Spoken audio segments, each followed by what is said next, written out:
Olá, sétimo ano. Então, a aula de hoje é sobre relações ecológicas, tá? O que é relação ecológica? É a relação que um ser vivo tem com outro ser vivo no meio ambiente que ele vive, tá? As relações ecológicas, elas podem ser de vários tipos. Pode ser harmônicas, que trazem benefício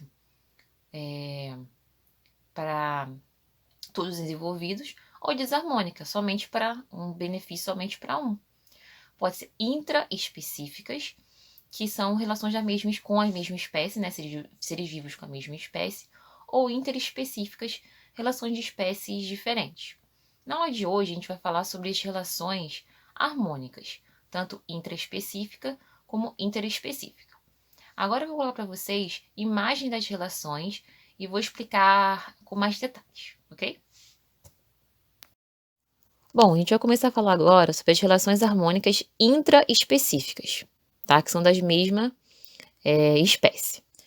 O primeiro exemplo é a colônia, tá? A colônia, elas são formadas por indivíduos da mesma espécie, que se associam anatomicamente. O que é isso? Eles são juntos, os corpos deles são grudados uns nos outros, tá?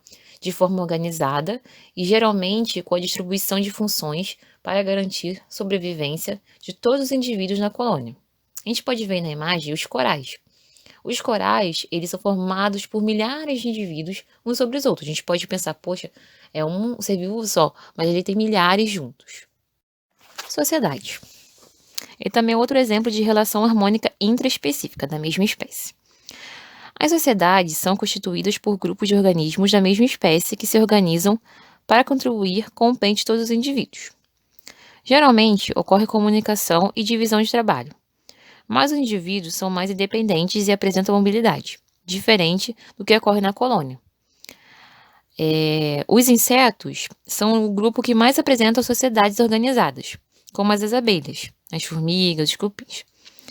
Nessa sociedade existem castas, com distribuição de funções.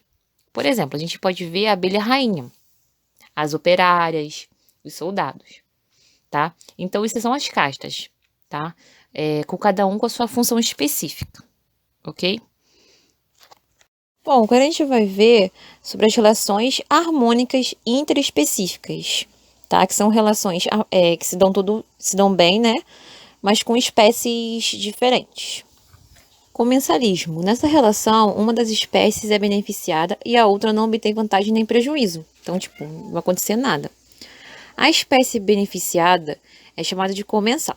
Essa relação é vista entre abutres e animais como os leões e as hienas. Os comensais esperam esses animais se alimentarem para depois se aproximar e comer os restos da sua presa. Então a gente pode ver, são animais mesmo como aquela carniça, aqueles animais já apodrecendo. Então eles aproveitam assim, tipo, o trabalho do leão, para o leão ir lá ter o trabalho de caçar, matar e depois ir lá só comer, só aproveitar, entendeu? Outro exemplo agora que a gente está vendo de relações harmônicas interespecíficas é o mutualismo. Tá? Nessa relação, as duas espécies se interagem, precisam obrigatoriamente estar associadas para sobreviver. Eles têm que ficar juntos, né? O corpo juntos, tá? O exemplo que eu coloquei aí é os líquens, tá? Eles são formados com associação de algas e de fungos. A função das algas é fazer a fotossíntese e fornecer alimento para o fungo. Já o fungo, ele fornece o substrato, né? Que é tipo assim, como fosse o corpo, onde ele vai se prender, né? A um lugar. E ele absorve a água para a planta. Outro exemplo agora, a gente está vendo, é o inquilinismo. Essa relação ocorre quando uma espécie vive sobre ou no interior de uma outra, sem causar prejuízo. Um exemplo a gente pode ver são as orquídeas, as bromélias e algumas samambaias, tá?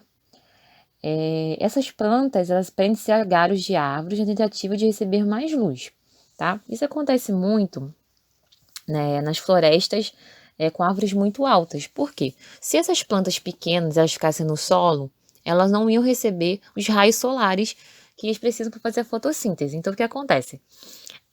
Elas se agarram nesses galhos mais altos para pegar mais sol, né, para fazer sua fotossíntese. Então, por hoje é só. Até a próxima aula.